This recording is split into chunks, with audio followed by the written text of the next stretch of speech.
la información de INEGI, la información de agrología, pero no sabemos si realmente eso es correcto.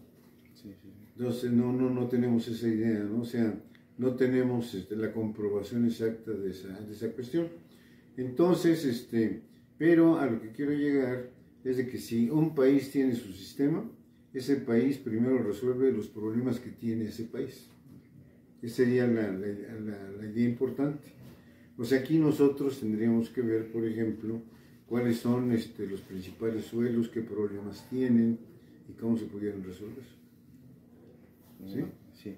Más que nada cumplir primero, pues ahora sí, no a lo que mencionaste, no seguir algo ya establecido, sino porque por diferentes condiciones, pues ahora sí puede variar inclusive para nuestro país esta misma definición de lo que viene siendo el suelo, ¿no? Ok. Ahora, en lo que viene siendo el análisis que se realiza en los suelos generalmente, ¿habría algo que usted pensaría de que debería modificarse? Tal vez algunos métodos o algo así. ¿En laboratorio? En general, pues... O en campo y laboratorio. En campo y laboratorio. En ambos. En ambos. Bueno, generalmente a mí me ha tocado impartir ese curso de descripción de suelos durante muchos años y yo lo que me daba cuenta es que si tú pones un formato, o sea, para que vayan llenándolo los estudiantes y que digan cuántas capas, cuántos horizontes, cuántos colores, texturas, etcétera, todo eso, pues nosotros estamos más interesados en llenar el formato que en realmente observar al suelo. ¿Sí? Y entonces yo, por ejemplo, hacía yo esos cambios, ¿no? Decía yo, bueno, lo primero que quiero que me hagan los estudiantes es que me describan cómo ven al suelo, pero sin formato. Entonces ya, bueno, tú métete al perfil o al pozo y descríbeme el perfil, pero viendo qué es lo que ves diferente, o qué es lo que es importante, ¿no? Porque aquí en este caso tenemos que decir que la descripción del suelo es una descripción que tiene que ser en sentido vertical, o sea, en la profundidad, y en sentido lateral, en la superficie. O sea, por eso se habla de clasificación, de descripción del sitio y descripción del perfil. ¿Verdad? Cuando estamos hablando del perfil, estamos comparando las propiedades hacia abajo, y cuando estamos hablando del sitio, estamos diciendo que hay arriba. ¿Sí? Esa sería la idea.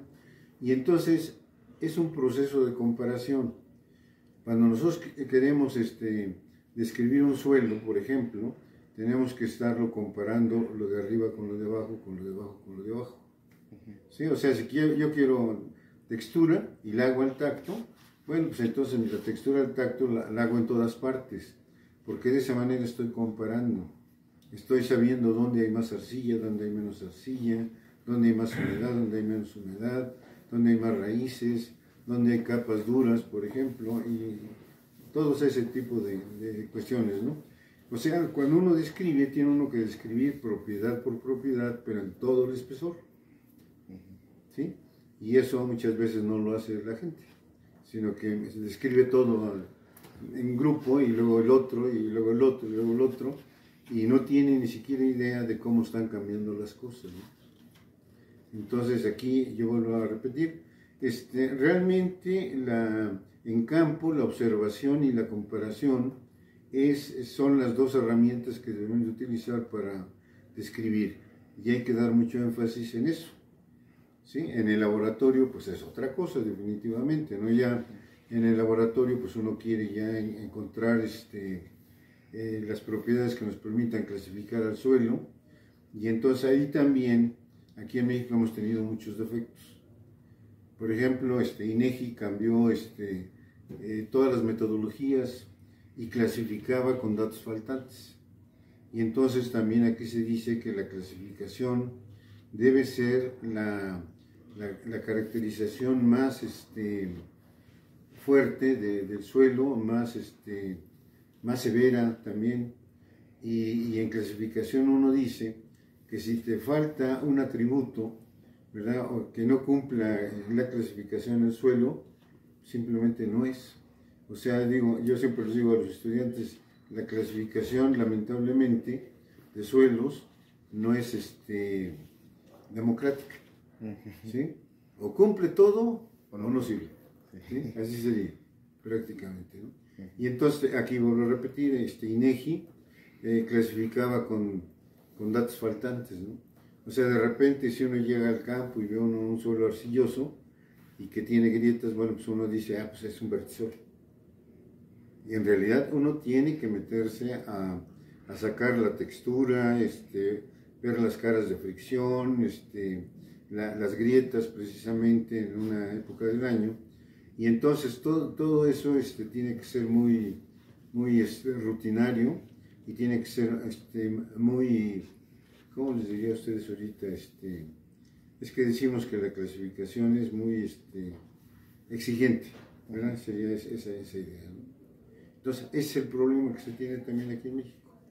Entonces, incluso hemos hecho evaluaciones sobre la clasificación que da el INEGI, ¿verdad? Que se llamaría algo así como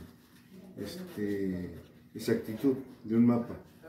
O sea, si en un mapa tú tienes delimitado un área, entonces dices, bueno, pues si me están diciendo que aquí yo voy a encontrar estos suelos, tengo que ir al campo y encontrar esos suelos. O sea, yo les digo, si nosotros decimos que en un área hay suelos azules, entonces tú tienes que llegar y encontrar suelos azules, ¿sí? Si no, el mapa no es exacto, es lo que estamos diciendo ahí, ¿sí? Y entonces, y también uno dice, y hay otro criterio que es la precisión para los mapas, que son los linderos. Entonces, por ejemplo, hemos comparado otra vez la información que nos da el productor contra la información que generan los técnicos, y generalmente los técnicos tienen unas precisiones como de 4 o 5%, o sea, le fallan al 96 o 95% en los mapas, y el productor anda por arriba de los 75%, ¿sí? O sea, le atina al 75%, al 80%, al 90%. Entonces, eso también es muy importante que nosotros comencemos a verlo, ¿no? Y a entenderlo. Sí. Igual se podría como tal vez en ocasiones comentar de que cada quien tiene su propio como tal vez criterio en cuanto a esta descripción en campo, ¿no? Porque como hasta lo que mencionó usted de que sí o que en ocasiones llega a seguir un formato, pero cuando no, tal vez cada quien puede decir, sí, tiene sus propiedades y sin embargo alguien más puede ver otras y tal vez haya tal vez diferencias en cuanto pues, a sus sí, criterios, ¿no? Aunque generalmente también hay ya manuales para la descripción, ¿no?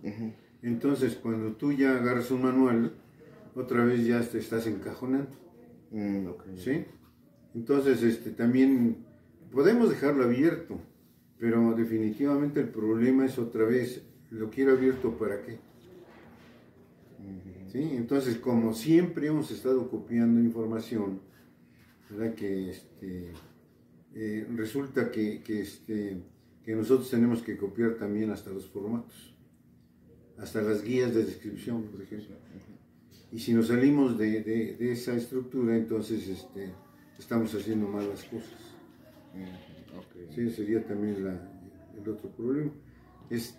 Por cierto, fíjense ustedes que la especialidad, las especialidades en Chapingo se originaron cuando la Escuela Nacional de Agricultura se vino a Chapingo, y el director era don Marta Gómez, ¿verdad? Que después va a ser secretario de Agricultura, etcétera, ¿no? Sí. Él dice que el México post-revolucionario, el México después de la Revolución Mexicana, decía que no pertenecía al mundo civilizado, y él impone, ¿verdad?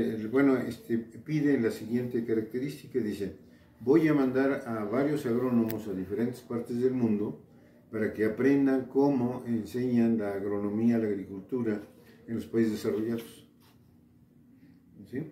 Y entonces ellos cuando regresan esos agrónomos dicen, prácticamente llegan al consenso de que hay que tener especialidades. Entonces, más o menos como desde 1929, 30, o del 25 al 30 más o menos, ya hay especialidades. Y hay un colegio agrológico que se llama el Colegio Agrológico de Meoqui, que se realiza en 1928. En 1927 se realizó el primer Congreso Internacional de Suelos en Estados Unidos, y el año siguiente se realiza el Colegio Agrológico de Meoqui, ¿verdad? También. Y una de las recomendaciones que había ahí, 1928 estoy diciendo, 1928, es que dicen que se debe de formar la especialidad de suelos. Y si ustedes saben cuándo se forma la especialidad de suelos se forma hasta el año 57-58. Sí, igual aquí en el colegio también, hasta esa época hay rama de suelos, hay estudios de suelos, ¿no? Y eso, entonces, bueno, ¿por qué si decían ya desde el 28 que debería de crearse la especialidad, por qué se creó hasta 30 años después? Y ahí es el otro problema que también tenemos nosotros, ¿no? La grilla. ¿Sí? O sea, siempre buscando, digamos, el